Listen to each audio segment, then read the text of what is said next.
I've often heard conspiracy theories bandied about, mostly on the more feverish corners of the internet, that the Clinton family has ways to get those who would talk ill about them to, stop talking. I personally don't buy into these theories, if for no other reason than that Donna Brazile is still hale, hearty and still hurting the Clintons. Brazile, astute readers will remember, was the former Clinton insider and interim DNC head after Rep. Debbie Wasserman Schultz resigned in the summer of 2016 for, well, reasons. Brazile also shepherded Hillary and her party through the election, and, when Disasterfest 2016 was over, Brazile turned around threw Clinton not so much under the bus as under every departure from the Washington, D.C. Greyhound depot. First, there was an excerpt last year from her then-forthcoming book Hacks that let everyone know that the entire apparatus of the DNC was backing Clinton in order to help quash Bernie Sanders' insurgent campaign. That was bad enough. That book,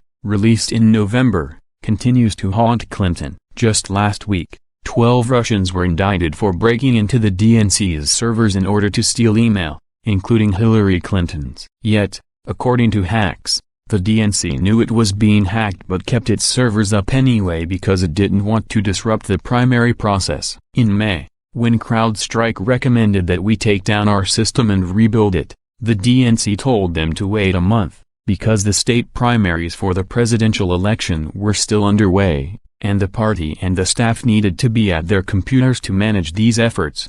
Brazile wrote, according to the Daily Caller, for a whole month, CrowdStrike watched Cozy Bear and Fancy Bear operating. Cozy Bear was the hacking force that had been in the DNC system for nearly a year. Both Cozy Bear and Fancy Bear were cybersecurity firms with extensive ties to Vladimir Putin's Russia. Brazile wasn't at the helm during this period. The primaries ended in June and Wasserman Schultz was still the chairwoman of the DNC until July, when she resigned over the hacks. In other words, top Democrats had been given due warning about being hacked and continued to use the servers for roughly a month or two. This was all to keep the primaries running apace, and given that this was the DNC, the organization that Brazile has openly admitted did everything in its power to keep Bernie Sanders from winning, it was done so that Hillary Clinton didn't suffer any more embarrassing primary defeats. Now, we don't know what data was stolen between May and June that wouldn't have been had the servers been disassembled. For all we know,